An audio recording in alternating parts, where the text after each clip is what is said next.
यहाँ पर हमारे पास ये कॉन्सेप्ट है बेसिकली nth डेरिवेटिव हम लोग इसको कहते हैं, टेस्ट कहते हैं। अगर आपके पास basically F dash x is equal to 0 है, आपके पास एट है, आपके पास एक्स इज मतलब कि इज इक्वल टू अल्फा पर, तो हम लोग basically F double dash alpha निकालेंगे, एफ निकालेंगे ट्रिपल डैश अल्फा, और एफ अपन निकालेंगे फोर डैश अल्फा और dot until we get the first non zero value. ठीक है सर, जब तक से कि पहला नॉन जीरो वैल्यू ना आ जाए। और अगर आपका पहला नॉन जीरो वैल्यू है वो अगर आपका और बेसिकली तो डेरिवेटिव पर आ रहा है, मतलब कि आप मान लीजिए कि एफ ट्रिपल डैश या फिर F five dash third derivative हो गया, या फिर फिफ्थ मतलब डेरिवेटिव हो गया,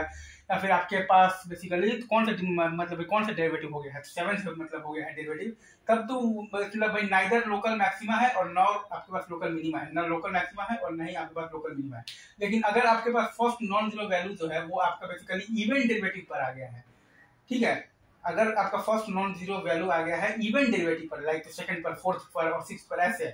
तब डिपेंड करता है कि जो वैल्यू आया है ना नॉन जीरो, वो वैल्यू अगर आपका जीरो से बड़ा है, पॉजिटिव वैल्यू है, तब वहां पर लोकल मिनिमा है, और अगर वो वैल्यू आपका जीरो से छोटा है, निगेटिव वैल्यू है, तो वहां पर वो लोकल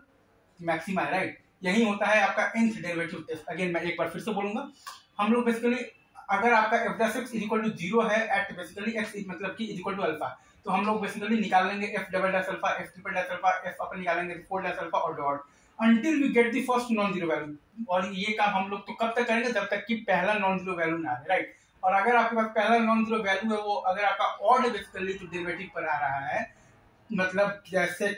कि ये तो थर्ड डेरिवेटिव पर आ गया है, फिफ्थ पर आ गया है, सेवंथ मतलब पर आ गया है, तब तो ना ही लोकल मैक्सिमा है और ना ही आपका लोकल मिनिमा है। लेकिन अगर आपके पास जो पहला नॉन जीरो वैल्यू है वो अगर आपके पास इवन डेरिवेटिव पर आ रहा है, like second derivative, fourth derivative, sixth derivative, ऐसे,